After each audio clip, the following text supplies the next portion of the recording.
Marriage is the meeting of two profoundly different stories. We all have experienced loss, heartache, and shame, and those experiences affect how we show up in our most intimate relationships. If you and your partner would like to discover more about your stories, learn to have courage in conflict, and engage one another with more kindness and care, then we invite you to join us for the Marriage Conference in Park City, Utah. At this 2-day conference, you'll experience teaching from Dr. Dan Allender and Becky Allender, co-founders of the Allender Center, and Dr. Steve Call and Lisa Call, co-founders of the Gottman Institute. Whether you've been married for many years, are in a long-term relationship, are single, dating, or preparing to be married, this conference is for anyone who desires deeper relationships with others and with God. This is more than just a conference. It is an experience where you can move beyond techniques and how-tos to deepen your understanding of your stories and begin to create a stronger marriage marked by kindness, care, and courage. Join us for the Marriage Conference, October 13th and 14th in beautiful Park City, Utah. Limited seating is available, so reserve your spot today at theallendercenter.org/marriage.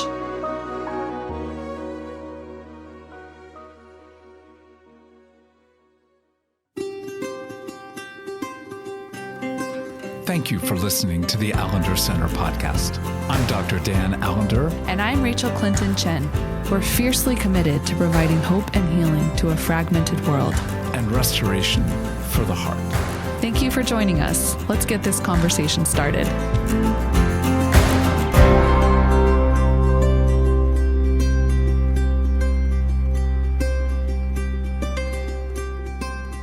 Rachael, I was so thrilled with the privilege of being able for Becky and I to talk about the issue of safety. And you did such several underscored, particularly one, my wife. What a kind presence of engagement. So thank you for that. And now, may I at least get near the same quality of good care that you offered us, because we have the great privilege of having your beloved husband on today. So Michael, so good to have you with us. Hello. Thank you for inviting me. It's so good to be here. Yeah. So here is the reality. Most people think that the conflicts they have would be resolvable if the other would just be reasonable, just actually think for a second and realize how correct we were in terms of the perspective we offer. Well, the fact is, Gottman and his fellow researchers, originally at University of Washington in what was infamously called the Love Lab, actually began to note that they would interview a couple and then have them back in sometimes anywhere from 6 to 18 months. And some of the same issues they were struggling with were true over a lengthy period of time. And they began to talk about something so obvious, and yet the research was never done before, and that is 70% of the conflicts we have are irresolvable. And they began to talk about the fact that most couples think that virtually all conflict is resolvable, when 70% doesn't have a legitimate solution that a couple can easily or even more difficultly come to quote unquote resolve the problem. So what I'm privileged to be able to do today is to invite you all to talk a little bit about what you've discovered about what is resolvable and what is not. And just to be clear, here are some examples of the issue of irresolvability. Punctuality. Many times you will have one partner on time, that would be me, and another who's not as obsessed. Becky's really pretty much on time, but sometimes she's literally a minute off. It's hard to believe that she would be that far off, but The fact is, she can be even sometimes 2 to 3 minutes off the planned departure. But I'll let that one go. I just love that, Dan, you're so punctual. And I know we've talked before, this comes out of trauma, but like 2 to 3 minutes off the departure. I'm just laughing because if I'm running late, it's usually like at least 5 to 10 minutes. So, it would just 5 or 10 minutes would freak me out. We would cancel. We're not going. That's fine. We're not going. Well, why? No, again, the issue isn't me at this juncture. So spending and saving, whether one's an extrovert, introvert, how one organizes one's desk. I'm so grateful that Becky is not allowed up into my office unless we're doing a podcast. Even learning styles. Becky would be more concrete, linear. I am more abstract, random. And so we think differently. And again, the need for novelty, danger, just desire, sexuality, how and where we vacation. God, we've actually had irresolvable conflict over the color of a car and where we go to. I mean, let's just say there are all sorts of things. That, again, not to say you can't compromise, you can't work out some way of engaging. We'll get to that. But just to say, what have you already discovered, the two of you, about the issue of irresolvable issues? Well, I think there's such a drive at the beginning of a relationship to find commonality. Yeah. And to find things that you enjoy together or ways in which you resonate. But I think it's something about getting married that actually starts to bring out some of the differences. Oh, and yeah. Getting married and entering into COVID, just a few months after getting married, I think in some ways intensified and heightened the reality of, we are stepping right into this conversation. Oh, yeah. Oh, yeah. I mean, because there's, when you talk about some of these things you've listed, like some of them are like personality realities, that like places where we are just wildly different and in some ways incompatible, if compatibility is defined on like being the same. And I mean, like just some simple things like I'm a morning person. I'm not, no, sorry. He's a morning person. Michael's a morning person. I am not a morning person. He loves to cook. I hate cooking. I love cleaning and being organized. It's not that Michael like hates cleaning and being organized. It's just but not. I hate it. Okay, he hates it. He hates it. Definitely like I run cold, he runs hot. I mean, it's just there are so many things that like in many ways we are just we can talk more about this. Like I'm definitely like a no person. Like he asked me when we were dating, are you more of a yes person or a no person? Well, I don't think anyone listening to this podcast that knows any of my story would say, oh, Rachel's a yes person. Like I am totally a no person in the sense that danger is everywhere. And so like, no, don't do that. No, don't do that. And he's definitely more prone to like, yes. I love being a yes person. He loves being a yes person. I think we're very fortunate in a lot of these kind of core places of conflict that we, one, just were old enough and had enough knowledge of ourselves when we got married that we had really honest conversations around things like sex and money and children and like parents and in-laws and some of those realities. So we weren't like, those weren't necessarily things we were having to like discover in conflict, but it doesn't mean there's not conflict.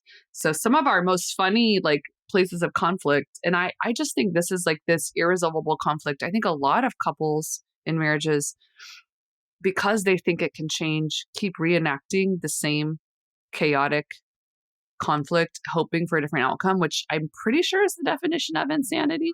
Yep. Yeah. So I remember like one that comes to mind. I mean, what we want to talk more about for sure is our attachment styles, because that's always going to be in conflict and we can talk more about that. But this kind of more funny example, which is only funny because we got to do some story work around it. But like when we moved into this house, there were no curtain rods hung. And it's like one of those, like, I think will always be like a funny marriage conflict that we learned about like so quickly, right? Because, I think this is also where like some of the systems outside of your marriage can bring in conflict, right? Because, hanging things up with power tools is traditionally perceived as like the man's job. And so I was like, I need to include Michael in this because I actually love doing these kind of task-oriented things. And I do. And Michael doesn't. But we didn't know that at the time because it was like, let's hang this curtain rod together. And I tend to have a way of like doing that kind of stuff where I assume I'm going to do it wrong the first time and I'm going to have to like keep redoing it until I get it like perfectly aligned. I had no idea. I should have had a little bit of an idea, knowing some of Michael's own story and some of his wounds, that there would be like a lot of pressure to get this right and a pretty significant fear that if he doesn't, there's going to be humiliation and shame coming his way. Mm. So we hang it up. It's not going well. It's not even. I'm not actually feeling like stress about it at the moment because I'm thinking, yeah, this is kind of hard. This is way harder than I thought it was. But I'm just there sensing, anticipating the voice of accusation. Yeah. Really. Yeah. And I remember you said to me, it was actually like really heartbreaking because he said, you must just be so disappointed. Mm-hmm. You must just be so disappointed to be married to someone who like can't hang a curtain rod. Mm. And I remember like that just, at first I was like, what are you talking about? Like, have you seen the walls in my old apartment? There was like 42 million nail holes because I literally just kept putting in nail holes until I got it like lined up. Like I have no expectation that this would be hung perfectly. And actually I like doing these things. I just didn't want you to feel like I didn't trust you to do these things. Mm. So it was actually a really heartbreaking moment that I think if we didn't have the sensitivity to want to understand how something like, because this is, I think, where so much of this conflict shows up is in these task-oriented moments where there's expectation and disappointment. And, so for me to kind of get to hear more from him, help me understand why your assumption is that I would actually just be so disappointed in you and like disappointed that I married you in this moment. When I'm thinking he probably thinks I'm neurotic because I want it to be even and I'm going to rehang it. And again, if we had not had a capacity to like understand how we got here, I could have very easily, and we could have been in an endless bind of, I want it to be hung even. Can I ask for that? Even if it's going to trigger you and feeling like you failed. And what we ultimately decided is that like, if we're going to do something like that ourselves, I'll probably be the person to hang the curtains and he will help me like an assistant in the moments I need help, like handing me a tool, and we got to kind of playfully come to that through this moment. But I remember that being like a real intense, painful moment. That was very revelatory. It's very revelatory. And I think ultimately it was painful, but I think ultimately engendered more curiosity, probably more compassion, but also a level of like, oh, we really have to figure this out and learn how to talk through this. I don't want to come too quick of a what do we do, but you're putting brilliant words to it, and that is you engage one another's story in the middle of a form of incompatibility.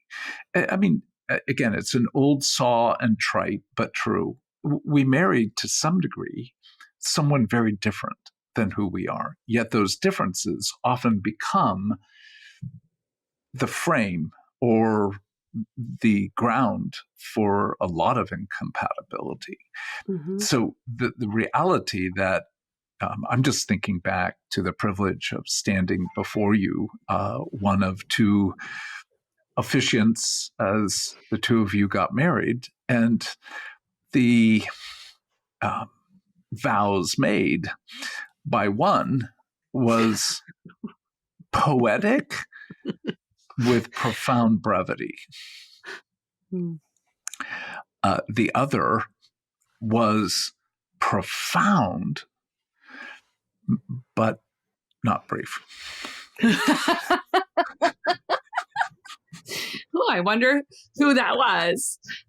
Well, we might say, who of the two of you is more loquacious? I would tend to say that in an argument, Rachael, you would probably have more words. Yeah, that's very true. But I will say we are both equally intense. So Michael just has an undercurrent of intensity, right? And that is so much this is where our attachment styles are for sure will inevitably be 100% in conflict for the remainder of our lives together. Yes. I want to hear that. I think we're forming a healthy attachment in the midst of that, which again is the way through to live into the tension with curiosity and kindness. But I am much more preoccupied in a romantic partnership. And Michael, how would you talk about yourself? I won't speak for you. I'm much more avoidant. So, in a moment of conflict, I am like, oh, we're going to engage this and we're going to engage it now. And I have all these thoughts and feelings about it and they're coming out and they're taking up all the space. And Michael is more like, I feel like I'm fleeing my body. I'm losing language. I feel like I don't get to have emotions because, like if I have them, I'm not to take care of you. So it's like our attachment styles in those moments of insecurity trigger one another. So then he pulls away.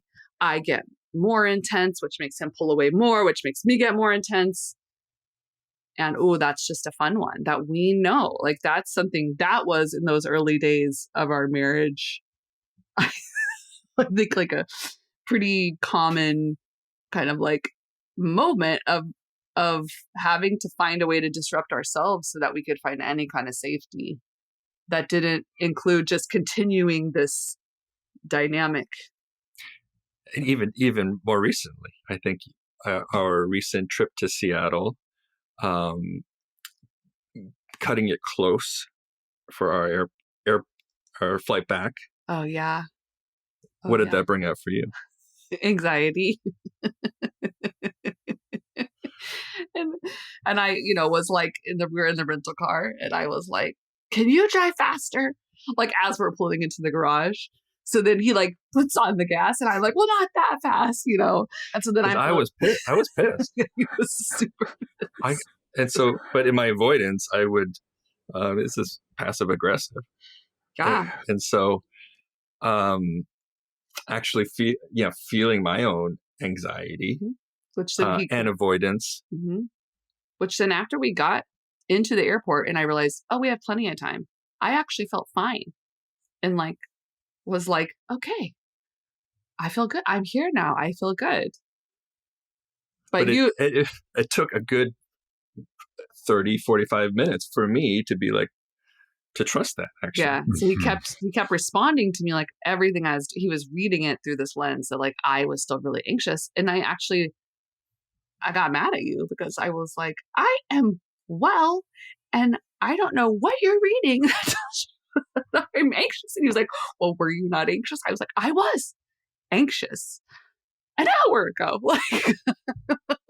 And if I'm honest, right, if I can sit with that and the storied nature of it, it's like, oh, I feel a great deal of terror. Yeah. When I sense that there's anxiety, that there might be judgment or there might be condemnation. Yeah. Coming toward me. And so whatever the situation is, the irresolvable conflict, punctuality, finances, parenting, for us, I think it all revolves around this central dynamic. Yeah.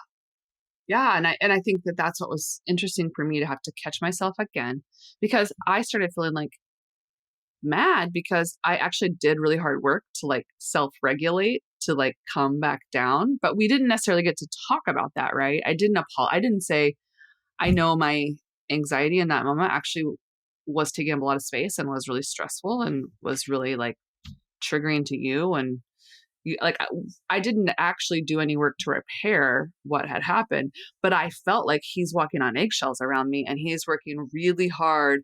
Like I'm some kind of like I'm about to explode and I'm actually like totally fine. So then I was like, that's your anxiety. Quit projecting your anxiety on me. Oh, Like gosh. just because mine's out there in the open. I mean, it was a moment.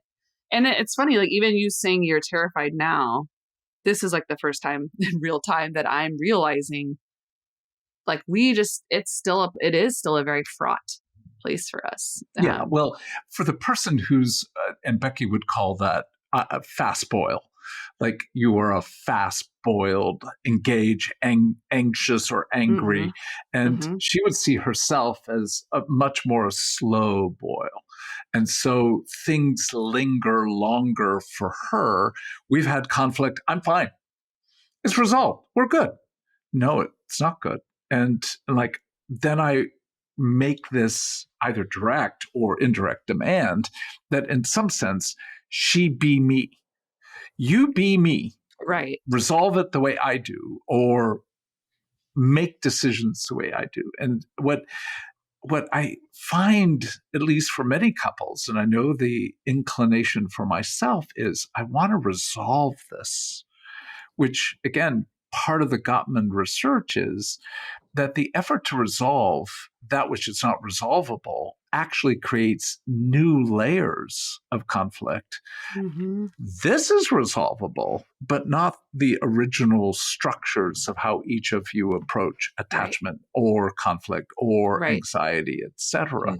So if I go back more early, what things did you do to try and resolve that actually didn't work? Okay, here's an example. Because I love organization, like to make the bed every day. And I think early in our marriage, like I would get frustrated if Michael wouldn't help me make the bed. So then he would very generously try to make the bed. Oh, I know where this is going. Go ahead. What would happen? Then, like I didn't feel like that he was me. I think I even said things like, do you know how to make a bed? Like, oh yeah, what is this? This is where I thought it was going. What is this? The bed. So I will just say very quickly, I realize this is not working. This is not going to work. This is going to be a setup for a ritual of contempt. This will be a setup for a ritual of contempt and shaming and humiliation. And like, this is a setup because Michael doesn't care. He doesn't care if the bed is made. That's not a deficit or that's like his preference. I'm the one that cares. I care if the bed is made. So I think it like very quickly, I was like, you know what? I actually care that the bed is made and I care that it's made a certain way. And I actually respect that you want to join me in this. And also like, I think I just want to make the bed. Ultimately, I like making the bed. I want to make the bed, and I'm going to make a choice not to resent you that it's something I'm doing. And I think there's definitely places he could speak to very similar ways of having to make a choice, like to take something on and not resent me, or to radically accept that this is a kind of a way that we are. And there are places where that doesn't work. You know, like making the bed it's a thing, but it's at the end of the day, it's not like detrimental to our like functioning as a family. So if I wouldn't be okay if he was just like, I don't clean, you know, I would be like, this is an irresolvable conflict that has to be engaged, you know, but that's just not, I think for the most part, that's just one I thought of. Like we did figure out a way, but not a way together, if that makes sense. Yeah, you're not leading by disappointment and therefore resentment. There's a more honor of difference in what I'm hearing, and like the same issue of I've made the bed. It's just never the same. It's like trying to make an omelet the way Becky does.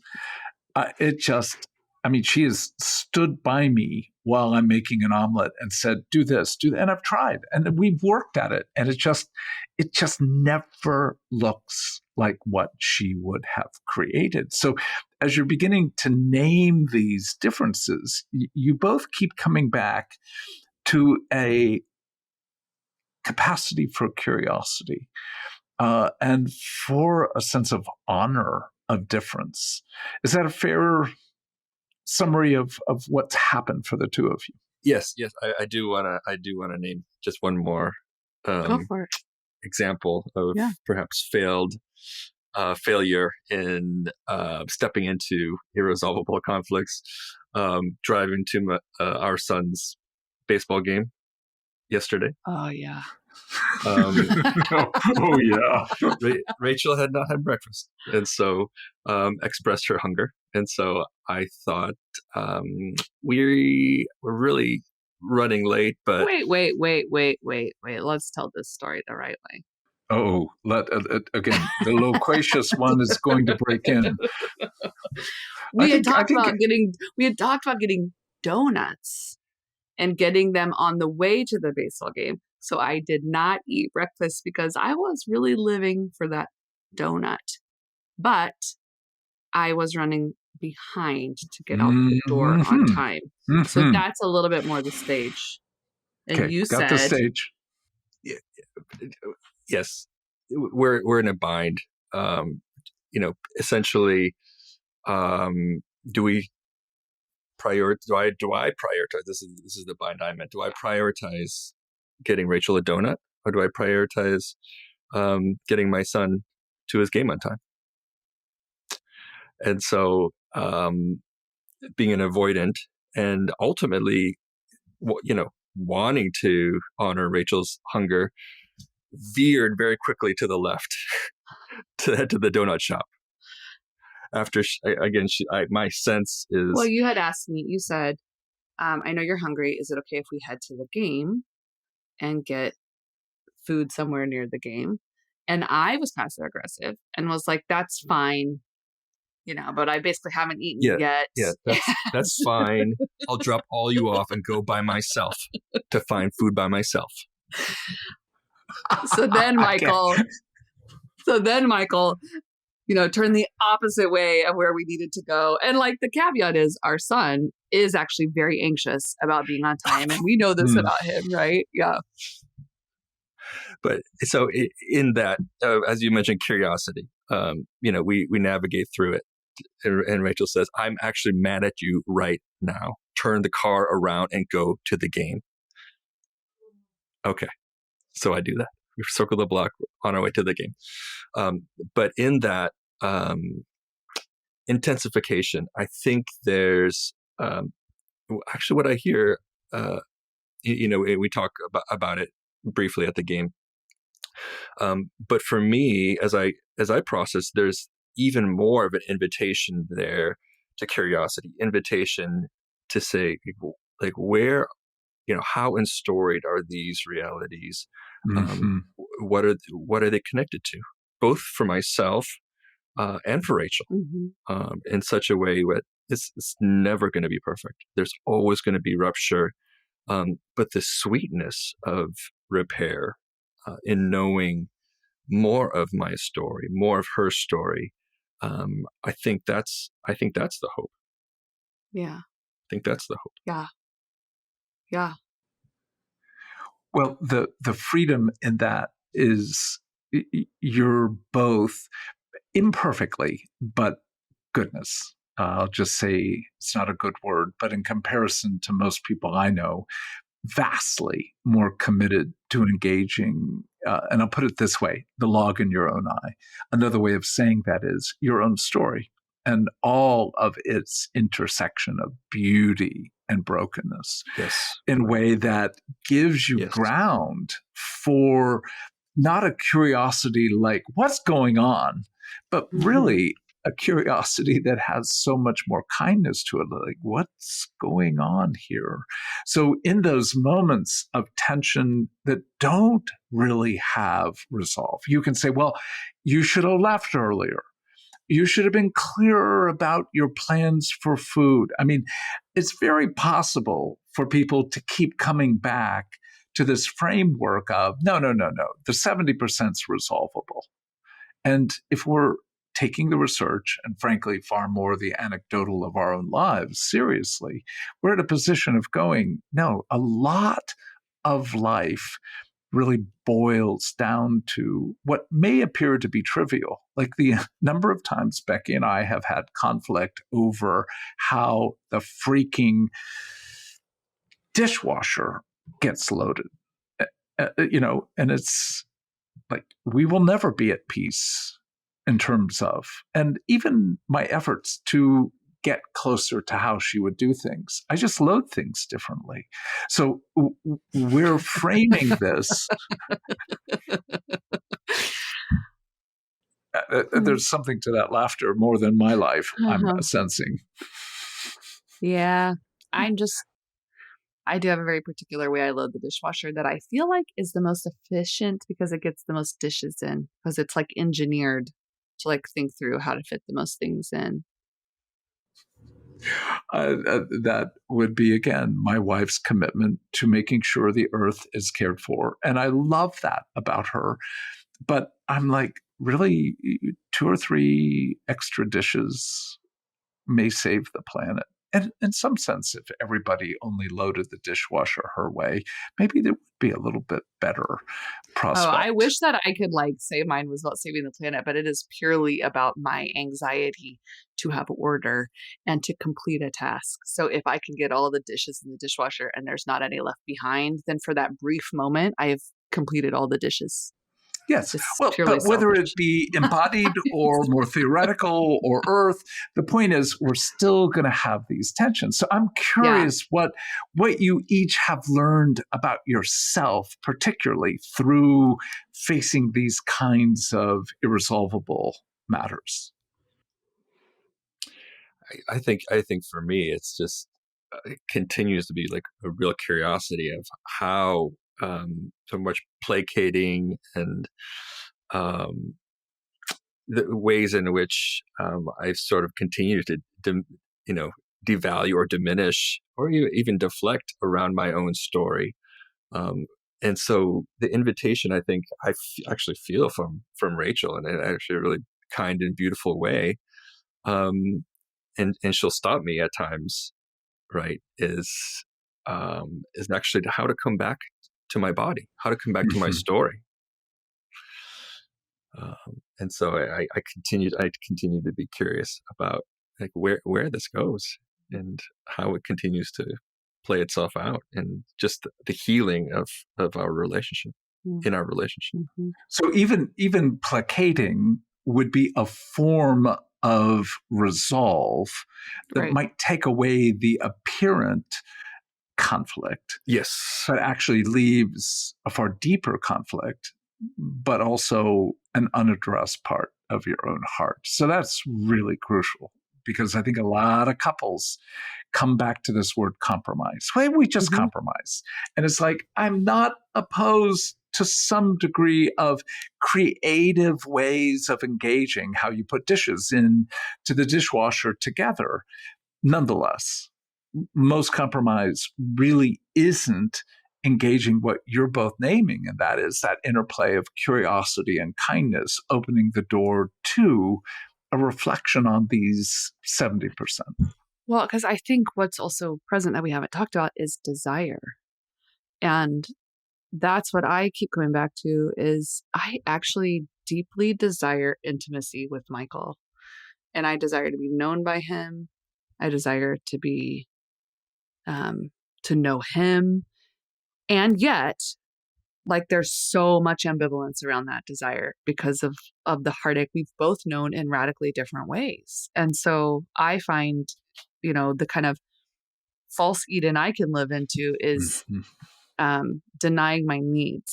Like, I just don't have needs, because if I don't have needs, then I don't have to engage this desire and ambivalence, which again is so much what was playing out in that moment in the car. Something in me is like, I want someone to anticipate that I need food and that that's important. But what happens is I tend in that moment and the ambivalence of like, but I also don't want someone to then have to choose my needs over someone else. And then I'm too much and I'm crazy. And eventually you'll be like, I don't want to love you and I don't want you because you're too needy, is like what the core fear underneath is. And so, but then I can be super passive aggressive with my needs because I actually do have needs. The process of being able to own no one's desire will ever be equivalent to the other regarding anything. I think that's one of the things that it took us a few decades to understand, that sexually or appetite for food or, desire at any level about anything, we would likely never have the exact amount, intensity, or orientation in terms of what that desire was for. And that, I think, is where you put it brilliantly, a lot of the incompatibility is happening because of the difference of desire. Yeah. And I think for me, like I have to be committed to engaging my ambivalence and letting it be disrupted and taking risks to let my desire come into the space, knowing, like what you're saying, like to express desire, knowing it may not always be equally matched in the exact way that you long for it to be. But it's matched in a dance. It can be matched in a dance when there's a mutual leaning in to be honest about desire. And then therefore to be courageous in grief, courageous in curiosity, like generous in curiosity. And, at the end of the day, I've also said one of my biggest fears is someone wanting to be in a relationship with me for what I can offer them, not like because they just genuinely enjoy me. And I think that's one of the things I've learned is that you have to engage desire. And even an attempt to not engage desire is not going to eradicate desire. It's almost like to avoid the desire, you have to intensify the ambivalence, right? Because ambivalence is like two competing desires. So if I desire to be seen and known, but then I'm afraid of that, so then I sabotage to the same degree as my desire, it's not like it's actually eradicating the desire, it's just trying to mask it. And I think because we know that like we don't always meet each other like mutually in those places, so then we've also had to grow our capacity to grieve. Mm-hmm. We've had to grow our capacity to wait, in the dance, like to trust that if we're inviting the other one to see and to know that there can be a movement toward, but it may not be in the exact moment that you want it or need it. It may take time, and it may take negotiating together what does safety look like so that we can even get back to common ground. And that's where I feel incredibly privileged to have you, Michael, as my partner, because I do feel like for whatever crazy reason, God graced us with like a common commitment to know, like you were saying so well, not just the other person's story, but our own story, yes, right? Yes. Because it's never in the conflict. Mm-hmm. It's never like, well, it's just one person's story is getting triggered or mm-hmm. the one person's wound. It's always like both of you. And often because of the way you've been wounded and then are therefore protecting and responding, mm-hmm. it's like increasing the wound of the other and vice versa. So that commitment to let our stories and the young parts of us be a part of the relationship. And we actually have that language of like really feeling like we're not just loving each other as our, I don't even know how old we are right now, whatever age we are right now. But like, yeah. But who am I talking to? Am I talking to 6-year-old? Yeah. Rachel? Am I talking to 16-year-old? Yeah. Rachel? I love them all. I embrace them all. Yeah. And it's messy. It's very messy. It's very messy. So it's not like in the moment we're like, I think 6-year-old Rachel is talking around. No, we're having a legit conflict that we're working out in real time, but a commitment to try to come back. Yeah. Well, and I kind of want to take you through the sequence of words that you just used. Ambivalence, most couples don't deal with that well. But ambivalence, you said, opens up new levels of grief. I don't think most couples know how to grieve for themselves and the other in those moments of conflict, and then waiting, and the capacity to wait, to not just avoid, but wait to see and have. That's part of that conversation we had about safety, that sometimes waiting is necessary, but that requires trust. So those 4 words, at least the first 2, how have you both learned to engage the ambivalence that these irresolvable issues often bring up? Not well. Initially. Oh, I mean, I'm not laughing at this moment because it was actually incredibly painful. But I mean, having legitimate moments where we're sitting on opposite sides of the couch, like, I don't feel safe in your presence right now, and having to, like, both of us feeling that in the same moment, right? So it's like, but I do think. I think it's been the common commitment to that work of noticing, not just the other person's affect or emotional dysregulation, but noticing our own. And so even what you said there of being able to name the places where you have felt really angry or really terrified in the moment has actually given me, offered me an invitation to pause and to honor that reality. And I would say the same for you, that you've actually made space for me in an increasingly kind of way to name. I get anxious. I may come off as really cool customer, like unflappable in some ways. Like, there's been some compliments about just how unflappable I am, but you read me so well, and so it's actually feels much more honoring when we're in these moments of ambivalence to learn where we actually need to pause. But it's very messy. Yeah, and I think it's taking a lot of practice, right? Because we're actually building a trust in this place of the mess. That we will come back. And that the kind of like the image I have is like, and that we will like reach toward each other. Like, even if it feels like there's a chasm, we've got to figure out, like, how did we get here?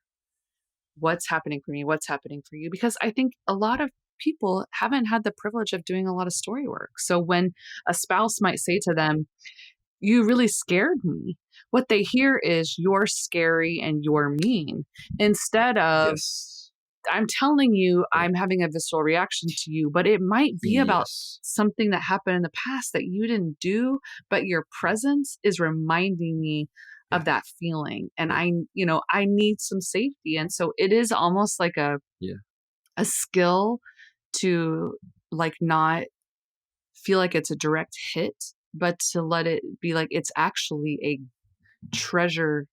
It's like someone giving you some treasure of their life. Like, here's a truth about me that I'm actually entrusting you with, and I need help kind of excavating and figuring out, what is this located to? Like, what is this about? And how can we be curious together, as opposed to an accusation that you're a dangerous, violent person. Yeah. Make no mistake about it. When I need to hear that from Michael, all of my shame around how my anxiety manifests certainly is present with me. Yeah. That's my work to kind of hold and not ask him to resolve, so that he just has to eat his fear, because I don't want to feel shame that my anxiety has caused harm. And you're opening up even more so that category of grief, that I can grieve my story, I can grieve Becky's, and I can grieve ours, as to what the different streams of brokenness is bringing, even in this particular moment that just does not feel like a big issue, and that is how a bed is made, or how the dishwasher is loaded. Yet the ability to know we will never have full compatibility here doesn't keep us from having a deeper compatibility. And that's the ability to hold one another's story with honor and our own with honor and grief. So before we end, like what I'd love for you to put words to as, shall we say, wild a question, like what has it taught you about your relationship with Jesus through this process? Yeah, I think this is such a good question, in that having gone through a divorce process and having actually felt very similarly triggered in this new relationship, this has actually brought maybe new levels of both grief and gratitude for the ways in which redemption in its particularity is working itself out to create just a beauty and an intimacy and a life, even in a very embodied way as we step into, having birthed and now parenting an 8-month-old beautiful baby girl. The taste and the feel of redemption and healing through working through our conflicts in ways that have been very productive, obviously ongoing, but has just brought so much glory. And so to think that what kind of God we have, I'm just gaining maybe day by day different nuances and different appreciation for the healing and redemption. Yeah, I think you said it so beautifully. That sense of the wonder and awe that the way God made us and the way Jesus works is that we get to help each other build new neural pathways. And it's not by avoiding conflict or sidestepping it or somehow finding a way around it. It's actually often in the heart of the irresolvable tension that I think the Spirit is making something new. And that really can only be the work of the gospel. Because as much as I'd love to think we're just so mature and just so loving, I actually think it's because something of our hearts have been stirred to wonder, have tasted something of resurrection in the land of the living, and just refuse to let death have the final word. And that doesn't mean that we don't have seasons that are really hard or scary. But yeah, we have seen something of the goodness of God in the land of the living and know that there's more. There's more there will always be more that we're meant for if we have the courage and humility to say yes. Well, one of the things that Becky and I were talking about when she said, what podcast are you doing today? And I said the privilege of interacting with the two of you.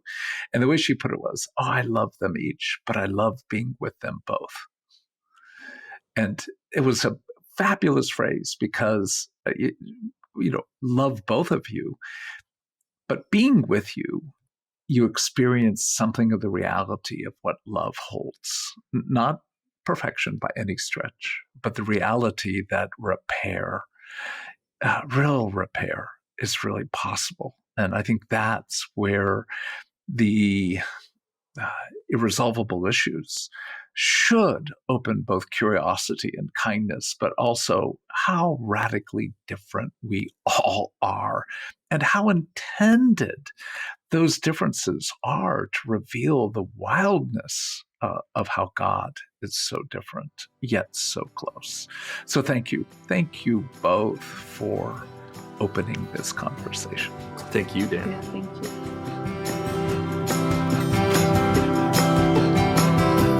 The Allender Center podcast is produced by the Seattle School of Theology and Psychology. If you'd like more information about the Allender Center, you can look at theallendercenter.org. you.